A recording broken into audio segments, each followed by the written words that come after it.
नमस्कार दोस्तों, चलिए तो आज हम बात करते हैं कि जो हमने पोर्टफोलियो बना लिया है, जहाँ हमने 2-4 साल का जो पोर्टफोलियो हमारा, वो जो कभी पहले ग्रीन हुआ करता था, अब वो हमें रेड में दिख रहा है और बहुत सारा लॉस दिख रहा है। तो ये हमारे मन में हर टाइम क्वेश्चन आता है जब भी मार्केट 100, 150, 200 पॉइंट गिरता है या 50 पॉइंट भी गिरता है डेली। क्योंकि लास्ट सेशन में देखा हमने कि पाँचों के पाँचों दिन मार्केट माइनस में ही क्लोज हुआ। तो जेन्युइन क्वेश्चन आता है कि भाई हमें क्या ये शेयर्स जो हमने अपना पोर्टफोलियो बनाया हुआ है, क्या हमें बेच देना चाहिए लॉस में? क्योंकि लोगों को लगता है कि यहाँ से मार्केट और गिर सकता है। तो आज इसी पे बात करूँगा और बात करूँगा कि हाँ भाई, और देखेंगे कि मार्केट यहाँ से ज़्यादा और कितना गिर सकता है और इस टाइम हमें क्या करना चाहिए। तो चलिए हम स्टार्ट करते हैं। तो इसमें मैं आपको बताऊँ, पहले जो आपका विज़न है, आपको सबसे पहले वो देखना चाहिए। अगर आपने ये सोच के पैसा लगाया था कि मुझे लॉन्ग टर्म में रखना है, मुझे शॉर्ट टर्म से मतलब नहीं है, तो ऐसे लोगों को मैं यही सजेस्ट करूँगा, आप अपना पोर्टफोलियो जैसा है वैसा ही रखिए। हाँ, अगर आपको लगता है कि हम थोड़ा सा बाय कर सकते हैं, तो आप जिन शेयर्स में आपकी चॉइस है, जहाँ आपकी दिलचस्पी है कि हाँ ये वाले शेयर्स ऊपर जा सकते हैं या ये वाले शेयर्स अच्छे लग रहे हैं, ये सेक्टर अच्छा जा सकता है, ये बूम कर सकता है आफ्टर टैरिफ वॉर और जो भी बजट जो हमारा आया था 2025 का, इसके बाद जितने भी शेयर या जो भी सेक्टर ऊपर जा सकते हैं आपको लगता है, आप एनालाइज कीजिए, फंडामेंटल देखिए स्टॉक्स के और सेक्टर्स के टेक्निकल एनालिसिस देखिए, उनमें देखिए कि हाँ भाई ये वाला मार्केट या ये वाला शेयर जा सकता है ऊपर, ये नहीं जा सकता। तो आप उन शेयर्स में आप इन्वेस्ट कर सकते हैं अगर आपका विज़न जो लॉन्ग टर्म का है। अगर आपने वहीं ये सोच के लगाया था पैसा कि मैं 6 महीने में, साल में पैसा निकाल लूँगा, यहाँ से डबल हो जाएगा, तो ये कंडीशन तब आई थी जब आप अक्टूबर नवंबर में या अगस्त में आपने पैसा लगाया था, तो मार्केट वहाँ पे 25-26 के अप्रॉक्स चल रहा था। तो वहाँ पे क्या हो रहा था कि मार्केट अप ट्रेंड में था, बुलिश मार्केट था, तो सबको लग रहा था कि 28-29 हज़ार तक पहुँच जाएगा। और वहाँ पे क्या था, एक दिन मार्केट गिरता था, 4 दिन उठता था। बट अब क्या है, अब उल्टा है हो रहा है, एक दिन मार्केट उठता है और 4 दिन गिरता है।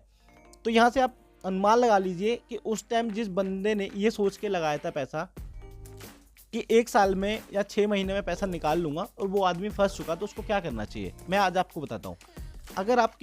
अगर आपने ये सोच के रखा है कि मेरा 6 महीने में पैसा मैंने 6 महीने के लिए लगाया था बट मेरे को 9 महीने हो गए हैं, तो मैं आपसे यही बोलूँगा, जो अभी निफ्टी 13% गिर चुका है, वो फिर से उठेगा, बट एक पॉइंट ऑफ टाइम उसको कुछ टाइम लगेगा, समय लगेगा, दिन भी, महीने भी, साल भी लग सकते हैं उस पॉइंट तक पहुंचने को। हाँ, बट जो आपने पोर्टफोलियो बना के रखा है, मैं आपको यही सजेस्ट करूंगा, आप लॉस में मत बेचिए। क्योंकि ये आपने जो पैसा लगाया था वो आपका खून पसीने का पैसा था, आपने मेहनत करी थी, आपकी कोई थिंकिंग थी, आपके कुछ प्लान थे, आप उन प्लान को चेंज भी कर सकते हो।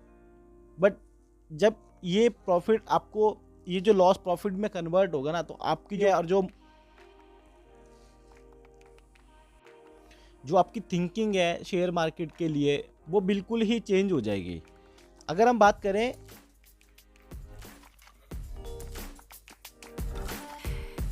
आपने जिन कंपनियों में पैसा लगाया है उनके आप फंडामेंटल चेक कीजिए, उनके फंडामेंटल्स कैसे हैं। उन्होंने फिर जो 3 का, अभी जो दिसंबर का क्वार्टर या जनवरी का क्वार्टर है, उसमें प्रॉफिट किया या लॉस किया, तो आप उसके अकॉर्डिंग अंदाजा लगा सकते हैं कि इसमें मुझे बने रखना है या नहीं रखना है। अगर कहीं कंपनी ने लॉस किया है या कुछ ऐसा हो कि बहुत ज़्यादा डिजास्टर आ गए हो, ऐसा होता नहीं है, लॉस चल रहा है, थोड़ा वीक हो रहा है, हाई डिग्री कर रहा है, तो एकदम ऐसा क्या है कि ये चीज़, बट इस चीज़ को टाइम लगेगा, और ये चीज़ जब खत्म हो जाएगी तो आपका ऑटोमेटिक जो पोर्टफोलियो रेड में दिख रहा है वो ग्रीन में होना चालू हो जाएगा। उसके बाद आप टेक्निकल एनालिसिस देख सकते हैं, आप अपने जितने भी फाइनेंशियल एडवाइज़र हैं या जिनसे पूछ के आपने शेयर्स लिए थे, तो आप उनसे फिर दोबारा सजेशन ले सकते हैं कि मुझे क्या करना चाहिए, क्या ना करना चाहिए। आपको एक और चीज़ करनी चाहिए, अगर आपको लग रहा है कि मैंने अच्छी कंपनीज में डाले हुए हैं पैसे, बट मेरा फिर भी लॉस हो रहा है, तो मैं आपको ये सजेस्ट करूँगा, प्लीज़ उनको एवरेज कीजिए, थोड़ा थोड़ा पैसा उनमें डालिए। जब भी मार्केट नीचे जा रहा है थोड़ा पैसा डालिए, बाय और डिप करिए, तो उससे क्या होगा, एक अच्छा खासा आपका पोर्टफोलियो बनेगा।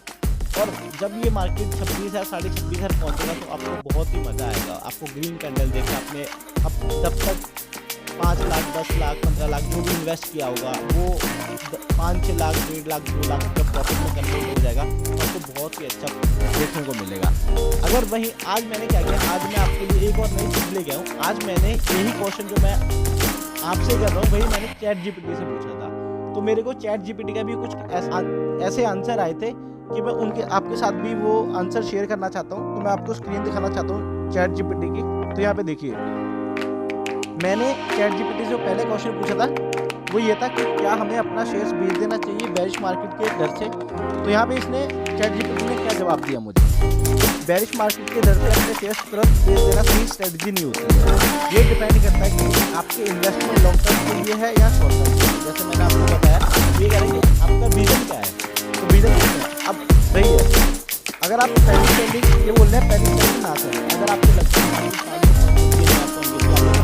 कर दी और वही पता लगा कि 1.5 महीने बाद 2 महीने बाद तो आपको बहुत ज़्यादा अफसोस होगा कि बेचा बहुत सारे लोगों के साथ होता है, मेरे साथ भी होता है। उसके बाद फंडामेंटल आप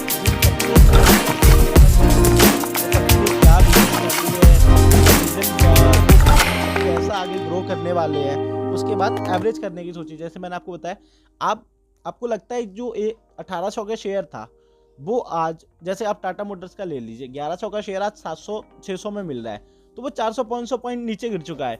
अगर आप उसको एवरेज करेंगे तो आज अगर वो दोबारा से 1200-1300 पे जाएगा तो आपको सोचो 500-600 का प्रॉफिट होगा जहाँ के आप लॉस में बैठे हो। ठीक है, अगर आप शॉर्ट टर्म ट्रेडर हो तो उनके लिए इन्होंने क्या जवाब दिया, स्टॉप लॉस सेट करें, अपने स्टॉप लॉस अच्छे से लगा के रखें। अगर आपने कोई शेयर खरीदा था जिसमें आपका था टारगेट कि अगर ये 700 से नीचे जाएगा, मैंने 800 पे लिया, 700 से नीचे जाएगा तो मैं इसको बेच दूंगा, तो आप स्टॉप लॉस सेट करके रख सकते हैं। उसके बाद टेक्निकल एनालिसिस करें उस शेयर का, उसका सपोर्ट पॉइंट क्या है, रेजिस्टेंस क्या है, ज़्यादा वॉल्यूम कहाँ पे आ रहा है, तो वो चीज़ें सारे आप कर सकते हैं। उसके बाद सेक्टर वाइज एनालिसिस कर सकते हो कि पावर सेक्टर ज़्यादा आ रहा है, न्यूक्लियर पावर में ज़्यादा हो रहा है, या फिर ऑटोमोबाइल में ज़्यादा हो रहा है, एफएमसी में ज़्यादा इन्वेस्टमेंट किस, तो कौन सा मार्केट ग्रो करने वाला है या कौन सा सेक्टर ग्रो करने वाला है।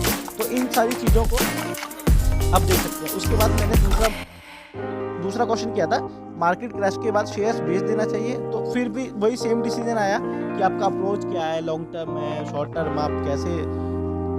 उसके बाद कुछ एग्जांपल दी कि इन्होंने बताया, चैट जीपीटी ने बोला कि 2008 में जैसे एक क्रैश आया था, 2020 में भी आया था, जो कि आपको पता है कोविड वाला था। तो यहाँ पे इन्होंने बोला कि जैसे मार्केट वहाँ से गिरा था लोगों ने बहुत ज़्यादा, उस टाइम हमारे पास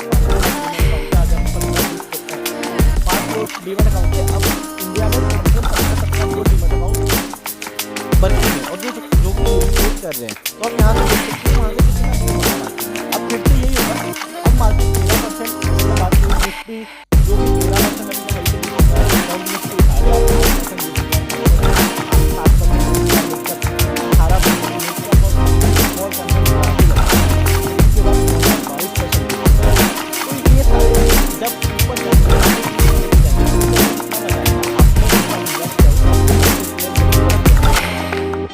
शेयर्स की, सेक्टर्स की वैल्यूएशन बहुत ज़्यादा जो कि हाई थी वो अब सही हो गई है। अब लेने वाले शेयर हो गए, जिन लोगों को लगता नहीं था कि मैं यहाँ पे ले पाऊंगा नहीं ले पाऊंगा, तो वो शेयर आज अपने हाई से 500, 1000, 2000 पॉइंट गिर चुके हैं, तो आप अपना ले सकते हैं।